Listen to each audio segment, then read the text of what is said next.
The views expressed on this program are those of the producers and individuals appearing on this program and do not necessarily reflect the views of the Sun Prairie Media Center staff, its video service providers, or the staff and elected officials of the City of Sun Prairie.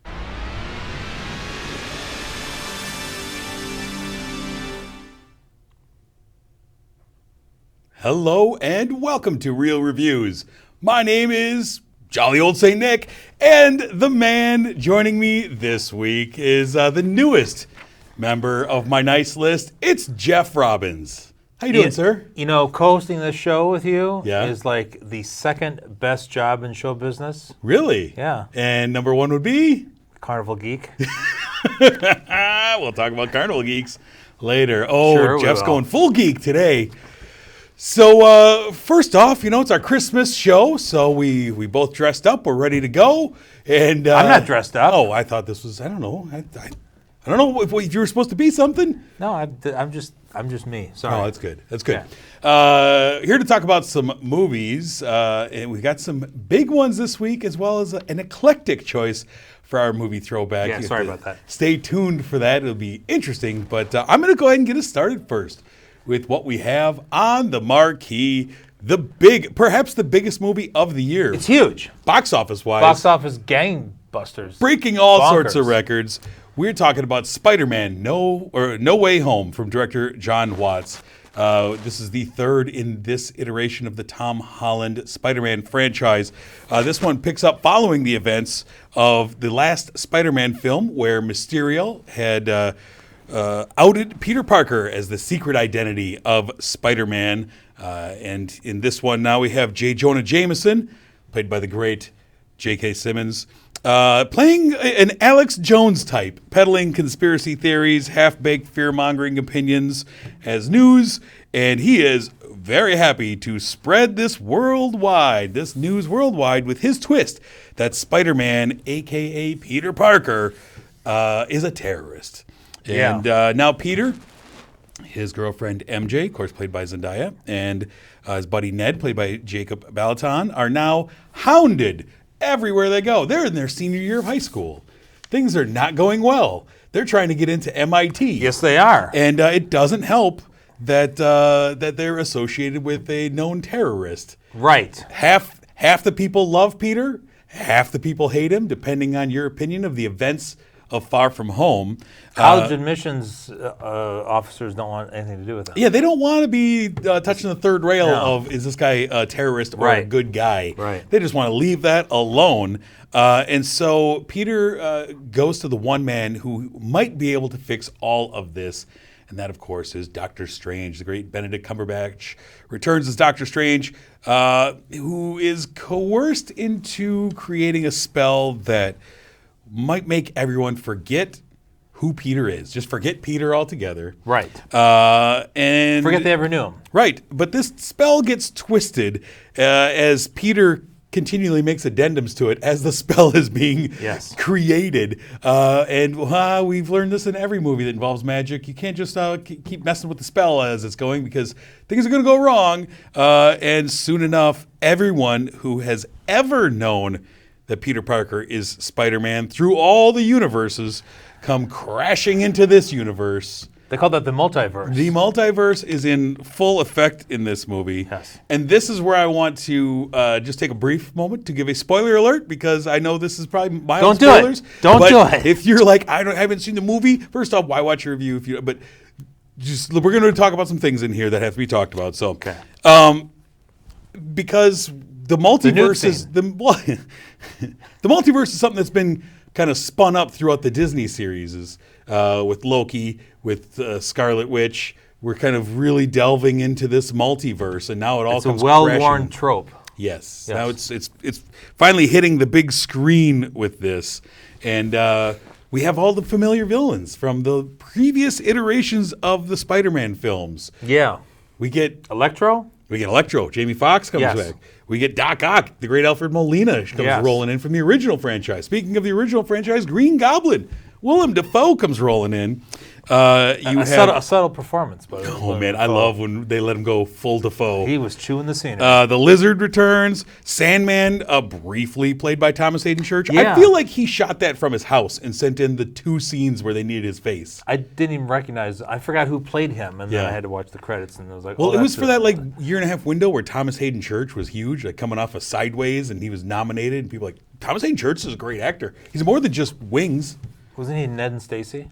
Maybe, I don't know. He was just he was not in the movie really. It was a No. CGI version. If you're of a him. fan of Thomas Hayden Church, see something else. You will be disappointed. You will be disappointed. But they all come crashing into this universe, and they all have revenge on their mind. But they're all confused because you're not the Peter I know. Right.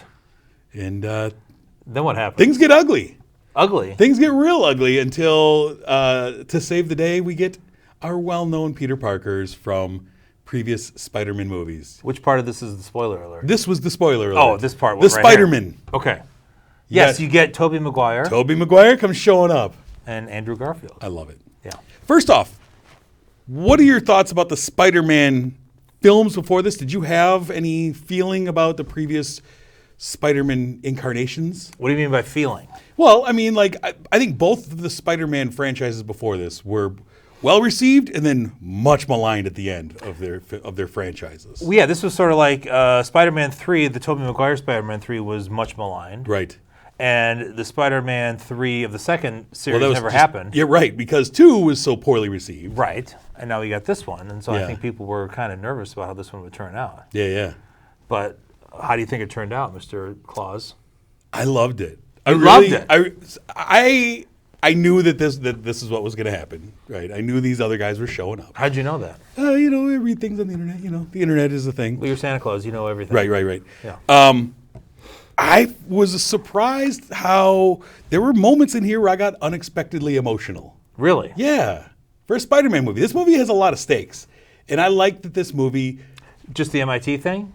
Are we Yes, going to get exactly. an MIT or not? But no, it does a great job, I think, of kind of giving closure and a little bit of second chance to those previous franchises and how poorly they ended. Okay. And allowing those characters to kind of wrap those up on better terms. So you brought a lot of emotional baggage to this film.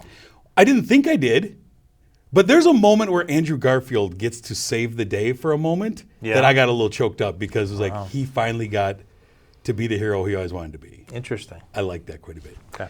What are your thoughts on this Spider-Man film? Well, I going off what you just said, Mr. Claus, I thought the last scene was particularly well done and emotional. When I don't want to hop on your spoiler alert train, but when he goes to the coffee shop where Zendaya works, and what happens. Yeah. I thought that was tough, right? Yeah, that was tough. Yeah, Yeah. I got a lump in my throat there.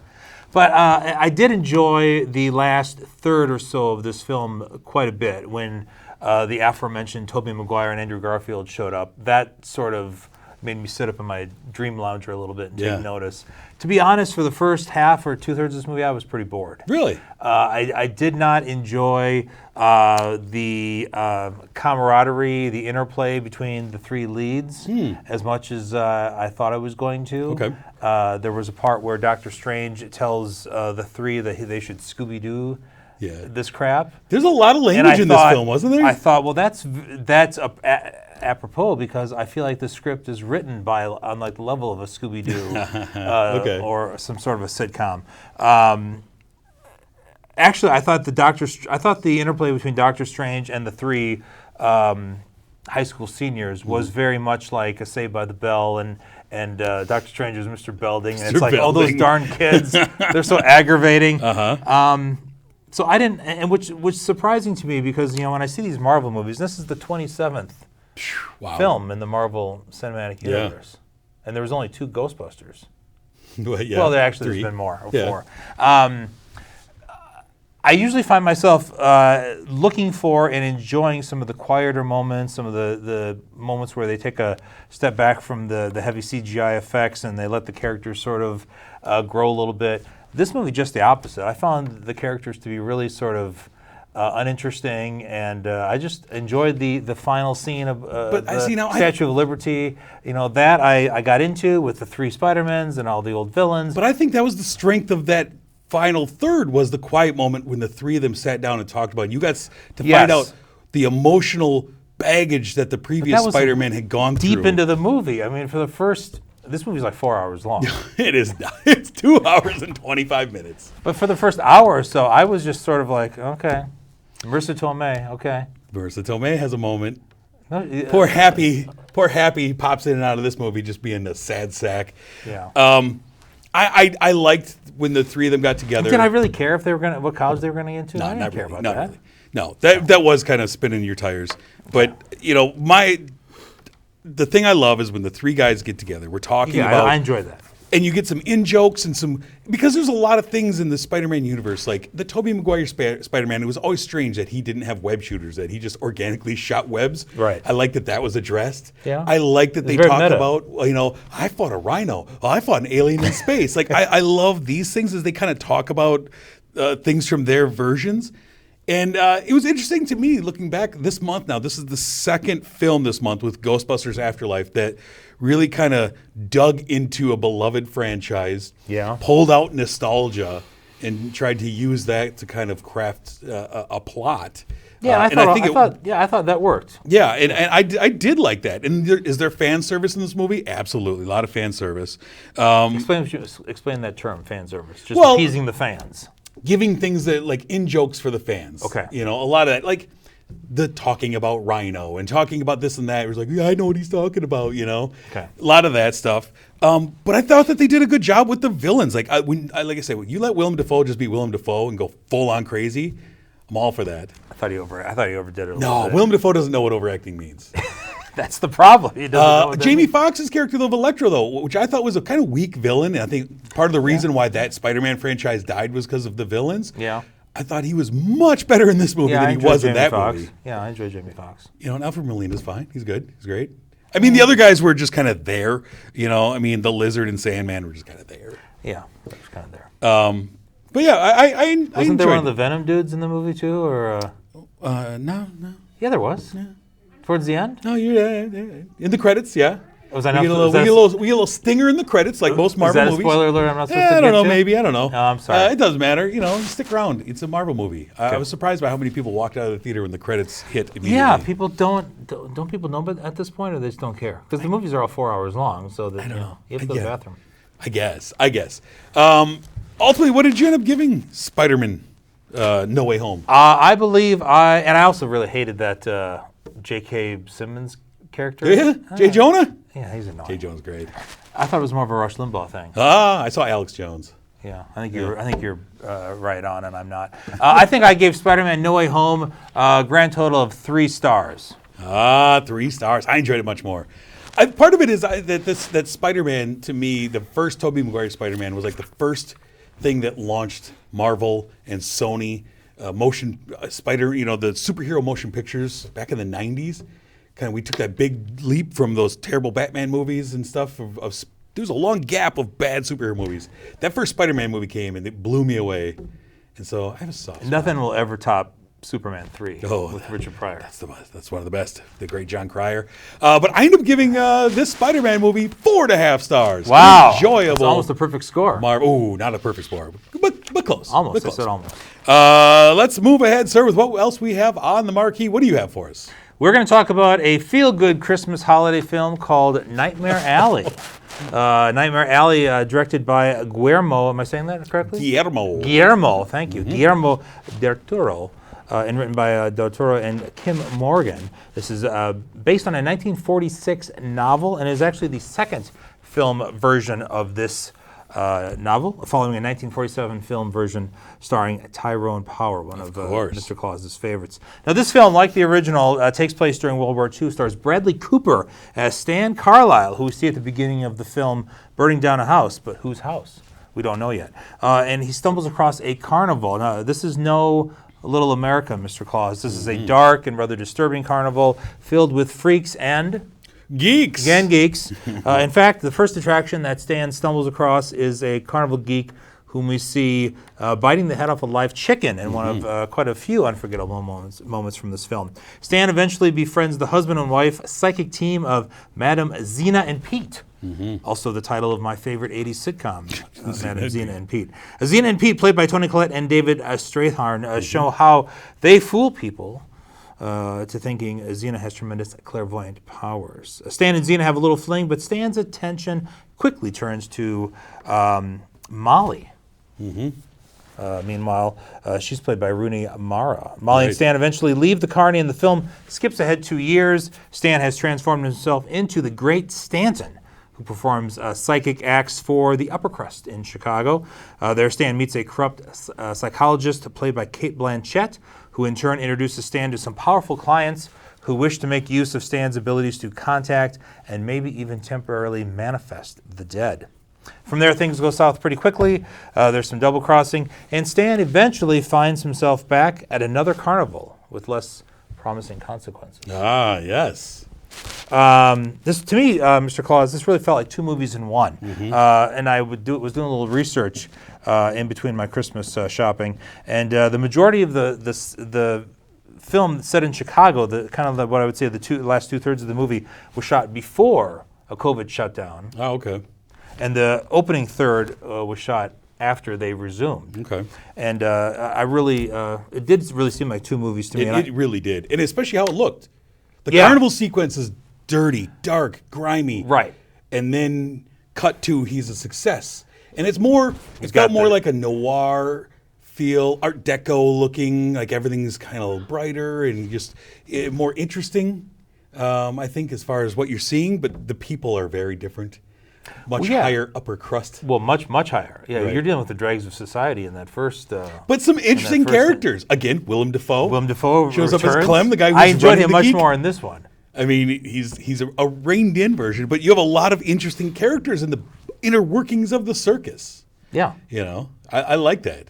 I liked it too, but I felt, much like the characters. And, here's some film criticism for you. Much like the characters, were trapped in kind of dead-end, depressing lives. I too, Mr. Claus, felt kind of trapped in that first third of the film, and itching to kind of get out of there and get the story moving. Sorry to interrupt you. I thought it was interesting that Bradley Cooper's character doesn't even say anything. We're like 10 minutes into the film, and he doesn't say a word. Yeah, I thought and maybe you he start was to wonder, like, is he all right? Is everything okay with this guy? Well, then he had just burned down a house. Right, but then he joins the circus. He stumbles upon the circus, and even then, the first thing he says is to that geek when they're searching for him. But otherwise, they're talking to him, offering him a job, and he's just nodding. And I'm like, oh, this guy's got issues. He's like, and then you find out, oh, he's a fast-talking huckster. Once he gets moving, talking is his game. He really I evolved quite rapidly. Yeah. I thought that was interesting, and I love that. Once he's in this circus and he's trying to kind of figure things out, and he feels like he's definitely better than everyone here in the circus. Of course. I got bigger things, and once he's being warned by Xena and Pete, he's warned by there's limits. everyone. Yeah, there's limits to the powers. Don't take this too far, and he's like, whatever. And he's warned by everyone. Every character he meets warns him, this is dangerous, this is bad. You can't get right up to Cate Blanchett is warning him. This guy's a dangerous guy. You don't want to use your stupid tricks with him. And he's like, I know better. I know what I'm doing. And he starts to believe the gimmick, which is what David Strathairn's character told him. You start to believe the gimmick, people get hurt. Yes. Good people get hurt. Yeah. Once you believe you have the power, that's when the trouble starts. Yeah. And so, his hubris ends up being his downfall. For sure. I think it's an interesting character study as he kind of goes through this full circle arc. It's a rags to riches to rags kind of a thing. It is. It is. Yeah. I thought he was fantastic. Bradley Cooper? Yeah. Oh yeah. I thought he was great. Yeah. Yeah. And I mean, what a cast. A huge Toni cast. Collette. I love Richard Jenkins. He shows up in most Del Toro Grimble movies. Guy. Yeah, he was really good. He's great. He was. I was scared of him a little bit. Yeah. He's a little frightening. I really enjoy this, and I thought it was interesting that for a guy who uses perception and his ability to read people to make his gimmick work, that he had such blinders on to certain things in his life and was able to be worked by other people. I thought that was really interesting. He felt he was powerful, Right. and nobody could trick him. Yeah. Because he was the ultimate trickster. Yeah, really interesting. He was undermined by everybody. And a different film for Guillermo Del Toro because he kind of usually delves within the Supernatural. fantasy realm. You Yeah. know, there's always something in there. And this is kind of his most straightforward film that we've seen in a while. Yeah. Kind of interesting. I was waiting for like the big twist of like, well, there's got to be something fantastical in here. And there was more just a regular story. Yeah. And I didn't know that it was based on a novel from way back when. I didn't know about the novel. I knew there was an earlier film version, but and if I had been thinking it, we probably should use that for the throwback. But I wasn't thinking. Who knew? Who knew? But yeah, I really not a cheery holiday film. No, not so much. No, not one to bring the kids to. You and I went to this movie together, a late night movie. Well, not really. Well, we were in the same theater. We were in the same theater, right, sharing popcorn. It was like 12 hours ago. And a soda. And a hand wrap. I really like the tone that Del Toro built for this film, though. I was kind of all in on that universe. Well, it was really two tones, right? Yeah. It was two worlds. Yeah. Yeah. I was in on it. They were both good. I enjoyed the second one more. Okay. The stakes got higher. Things got more interesting. The characters got smarter. Did you just not like the desperation feel of the first act? I liked it okay, but Yeah. I was like, okay, well, this obviously the Bradley Cooper character is meant for bigger and better things. Let's get him towards that, is what I felt. It was interesting at the end. Looking back, I was like, wow, he was a horrible person. Dangerous to everyone around him. Eventually we find out who's the circumstances behind the first scene when we see him burning the house down. We come to that. And then we look back and see the wake of bodies left in his path. Yeah. Whether purposeful or accidental.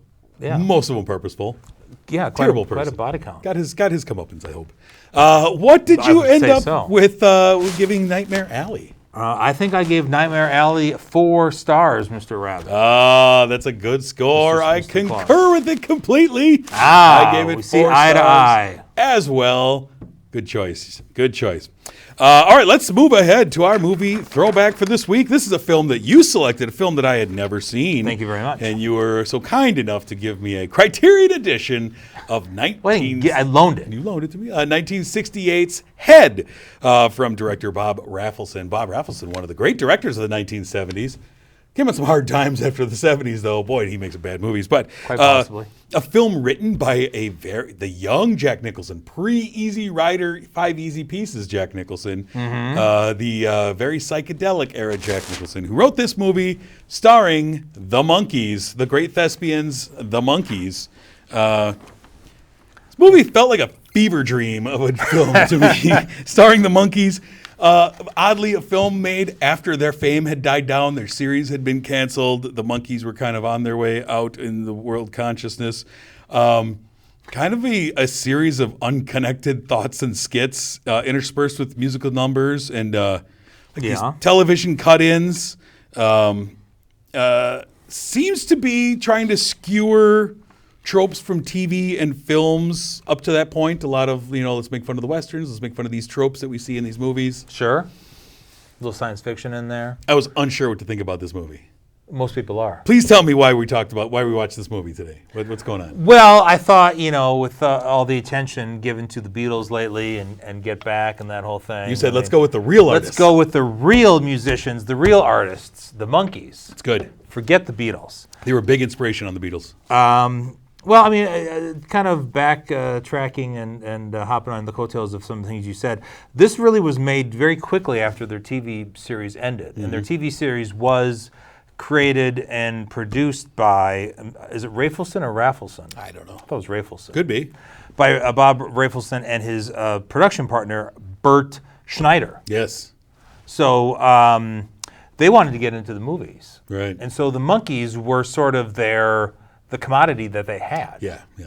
So they said, okay, well, let's use the Monkees as a way to break into make film. our own Hard Day's Night. Pretty much, yeah, pretty much. And what they did really with this movie, and I guess, there's different theories and everything, but I think the one that I buy into a little bit is they sort of threw the Monkees under the bus and said, we want to show the world that we're these wacky filmmakers, that we're this new Hollywood, that we've got new ideas and a new message and everything, and we're there's some anti-war stuff in this film. Yeah. Interspersed with, fun pop songs. Yeah, a lot of anti-war stuff in different ways. Yeah, this is obviously the era of the Vietnam War in 1968.